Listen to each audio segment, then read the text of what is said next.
Happy Wednesday, everybody. It is Wednesday, the 18th of October. Sort of out of days. How are all y'all? Welcome to the 20-minute cooking school, where I share all of the really simple tips and tricks and suggestions to make your cooking that much more easy and fun and delicious. Today, I am tackling a topic which long stumped me. I was, this is in the past, this is a positive note, I was long stumped by poaching eggs. I couldn't quite get it. They were messy, you know, like all the whites feathering everywhere, or they would cook like too quickly and they'd kind of blah, and all the whites would go everywhere. I burned my fingers trying to get the egg right into the water. So, you know, I tried all the usual things. I tried, you know, vinegar in the water, which my mom swears by. Then I tried salt in the water, which other people swear by. Then I tried where you have to make the little tiny whirlpool in the simmering water, and you have to go, and then right into that little perfect whirlpool, you have to quickly drop your egg. I've tried that. I've tried cooking it in the little silicone cups, poaching it. I actually don't think we can call that poaching. That's kind of more like, what would that be? Steamed? Anyone? What would we call that? That silicone poached eggs. How about that? Then I tried not poaching eggs at all, which is a really great way to get success, because then you can't screw up. Anyway, then it was, I think I stumbled across this trick online somewhere, and it has absolutely changed the way I poach eggs. And now they turn out perfectly every time. So I'm going to show you how I do it. I'm also going to show you the backup way in case you don't have this one piece of equipment that I'm going to show you. And I don't even know if this is going to be a 20-minute cooking school, because this is so fast. So let's get started. Of course, I can talk forever about anything. So let's get started. If you have questions about poached eggs, or this is what I really want to hear from you during this broadcast. Is there some trick or hack that works for you, or that you've heard of and you've never tried? So that's what I'd love to hear, because I think there are a lot of myths around the proper way to poach eggs. And people are always trying to give me suggestions. Listen, my mom can poach 10 eggs at once, plus make toast and coffee and hollandaise sauce, and like get everybody's eggs Benedict organized. What was our Christmas morning breakfast, and she'll just do that any old time. So that's kind of the expectation I have to live up to. I'm still only at 3 to 4 eggs per time. I'm in training, but I feel like I'm getting there. Okay, so let's get started. We are going to poach eggs. Thank you for coming and joining me here at the 20-minute cooking school. So first off, I'm going to be a little bit around the joint here, because I'm going to show you in detail the gear that I use for poaching eggs. It's not complicated, but I just want to show you what I've got. So let's talk first about the pan. Here we go. So this is the pan that I use. It is a frying pan. It is a non-stick frying pan. And we're going to crank that baby on since we're here. Put it on high, and that is just plain tap water. Just water. And I'm just going to bring it up to a boil. I've got it on high. Bring that up to a boil. Then, this is the other key piece of equipment. This is a fine mesh strainer. Doesn't matter what size it is. It can be teeny tiny, like a tea strainer, but it has to be fine mesh. It can't be like a, hang on. No, not a colander, a strainer, a fine mesh strainer. I've got that one. I also have this one. If you don't have one, you should buy one, because they're really, really cheap and they're really, really useful. I used to have a smaller one. I think it's when it slipped under the fridge or behind the oven. I don't know where it is right now, but this is key. And then the other key thing, not really key, but it's a slotted spoon. And then you've also got to have paper towel. So, pan. The only reason I use a frying pan is because it's wide. And the idea when I'm actually going to put the egg in there is that I want to get close to the water. So I don't want something that's like really, really deep and I have to like plunge my arm into it. So that's why I want wide and fairly shallow. I mean, I've got like 2.5 inches of water in there. Now, I'm not putting anything in there. I'm not putting vinegar in there, and I'm not going to put salt in there. The theory on the vinegar, and why people add vinegar to egg poaching water, is there's a theory that the vinegar encourages the coagulation of the egg whites. Sounds scientific, right? Sounds like it should work. I have never noticed it to make any difference. So, I don't know, maybe in science if I put an egg in like half vinegar and half water solution, it would help with some kind of coagulation. My own scientific brain, which as we've learned from past episodes, is not specifically sharp. But I would think that the boiling water does more to firm up the proteins in the egg than any kind of vinegar in the solution. Am I right? Am I wrong? And I had somebody comment yesterday that she can always taste the vinegar on the eggs. Listen, I love vinegar. You know, I will put vinegar in a smoothie. I love vinegar. But I don't really want vinegar on my poached eggs. Oh, you know what I need? I need the eggs out of the fridge. So, I'm going to move you here. I'm going to go and get my eggs. Oh, this is a little crooked. You know, I'm still having tripod issues. I got a little tiny tripod. What else are people using as good tripods? Anyway, we can talk about that another time. Let's get the eggs. Gosh. Down to my last one here. So I want to do 2 eggs. So I'm going to pull another egg out of this dozen here. I've been going through a lot of eggs recently because I've been working on a breakfast story for a client. And so I've been doing eggs. And look at these beauties. They just came out of the oven. Let me just give you a little. Hello. Triple berry cornmeal muffins. Can't tell you who it's for because it's not published yet, but it's gonna be good. That's the second round, second test. Yesterday's test wasn't so good. I had to add a little less cornmeal. Okay, oh gracious, now the tripod. You see, now I got more tripod trouble. Now, so I've got 2 eggs. And in order to make perfect poached eggs, as I said, no vinegar, no silicone cups, blah, blah, blah. All I have is my 2 eggs, and I'm going to use this. So what I'm going to do is crack the egg into the strainer, the fine mesh strainer, one at a time, very important. And what's going to, oh crap. First thing I'm going to get shell in there. Come on. And not my friend Shell from Manitoba. Shell, are you watching? Will I see you tomorrow in Ottawa? So, what happens here is some wispy, see those wispy bits dripping out? So, I'm getting about maybe a half a teaspoon of egg white in my bowl that I'm catching this in. But what I'm going to do is just kind of give this a little flurp. There we are. And after those little wispy bits have puddled through, I'm then going to, boy, I'm completely unprepared here.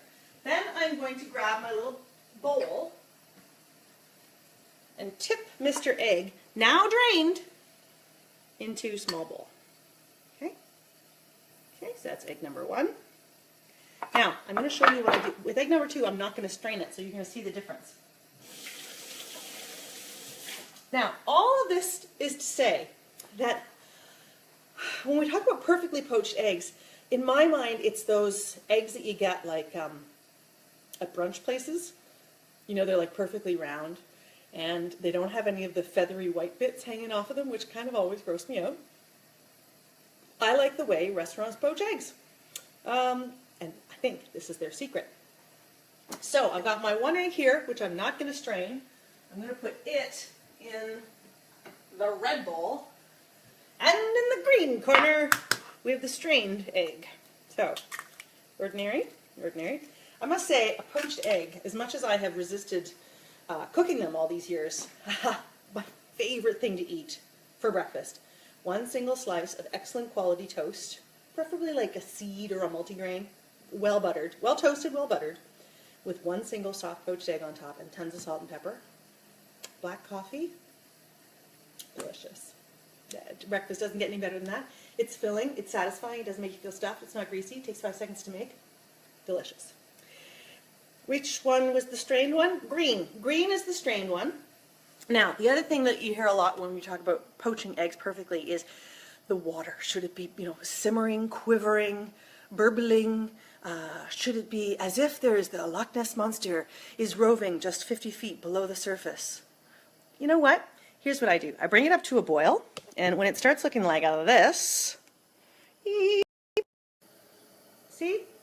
It's really, you know, like you get this, you're starting to get the sense that this water is about to boil. It's going somewhere. So at this point, I'm going to put this down to low. So I've turned the heat down to low. See, low, L, low. And now, oh, let's turn you back around. Let's turn you back around. There we go. Sorry, lost you there for a second. So now it's like, there are some bubbles, you know, I should just show you again. So now that I've turned it down to low, and yes, I work on a gas stove, so I get a bit of a quicker reaction, but you do basically do the same thing if you're using an electric stove. Wait until it's starting to kind of look like this. So it barely looks like it's bubbling. There are a few, oh, see that guy there? That guy there, bubble, a couple bubbles there. It's like it's on the edge of boiling. It's got all of this potential energy in it. And now it wants to poach an egg. Okay, let's do it. So from the green team, the strained egg, remember I strained him in my fine mesh strainer. Try to get as close as you can and drop him in. And then from the non-strained side, this guy, okay? Okay. Now we just have to remember front is not strained and back is strained. Okay, now I'm just gonna leave them alone. I'm gonna walk away. You know what I'm gonna do? I'm gonna put the toast down. I'm gonna press ding on the toaster. I really find that breakfast is about one of the hardest meals to manage in terms of time, because it's like you gotta have, coffee's gotta be hot, eggs have gotta be hot. Toast has got to be like hot and buttered and lots of it, because you know, I don't know about you, but I only have room for two pieces of toast in my toaster. So it's always, you got to sort of figure out, like, when do I put the toast in? Listen, here's the deal. Turn the oven on to like 200 degrees, and as the toast starts getting made and buttered, just start shoving it in the oven on a plate. It's totally fine. Okay, so now in the meantime, I am leaving these eggs alone, and I'm just, oh gosh, I forgot the paper towel. Hold on, the paper towel. It's a critical piece. It's a critical piece. I don't know why I'm in such a singing mood. I was actually listening to the tribute to Gord Downie on CBC up until now. I'm feeling quite sweet, quite weepy. He just passed away last night, and I've been feeling quite sad. Anyway, on to happier times. But if you have a chance through time shifting to listen to CBC Radio 2, from 3 to 5 Eastern Time, they are doing a tribute to Gord, and so far it's been really great. Okay, piece of paper towel. Why is this important? Well, has this ever happened to you? You go out for brunch, you order poached eggs, and you find that the toast is actually soaking wet. It's because they didn't drain the eggs. People, rookie move. Get yourself a piece of paper towel, get yourself a clean tea towel. Honestly, I've done it with a stack of newspapers. You need to get the water off of the bottom of your poached egg. That is just, it's a deal breaker. So I use this. Now the other thing is, I like my egg not like totally running, but definitely soft, kind of a fondant. Quelque chose un peu fondeuse, crémeuse. I've been taking French, can you tell? All right, let's check in on our eggs, shall we? Actually, unstrained egg is looking not bad today, which is hilarious, but the key here is just to talk about perfectly poached eggs. So let's eggs. It has been about 3 minutes, and I think the front of my pan is a little bit hotter, so we're gonna just move this around. Okay, so see this stuff that's coming off here? That is just egg protein. That is not scary. And I actually have to say that my strained egg is not coming out as perfectly as it usually does, but that is all right, because these are both looking quite delightful. Now, as you know, I have not touched them, but what I'm going to do now is just kind of, with my metal spoon, just sort of loosen them from the bottom. There we are. Easy peasy. And I can tell that those whites are set. So I'm gonna bring them out. I'm gonna grab a plate. I'm gonna get the, oh, and the toast just popped. I mean, come on. Could it be any better? Here is the toast. Here comes the butter. Toast without butter is like pizza without cheese, said Winston Churchill. Got any good egg jokes? Okay, well buttered toast, paper towel, slotted spoon, going in to, come here you, to get my eggy. Okay, so, we'll do this over here. Can you see this?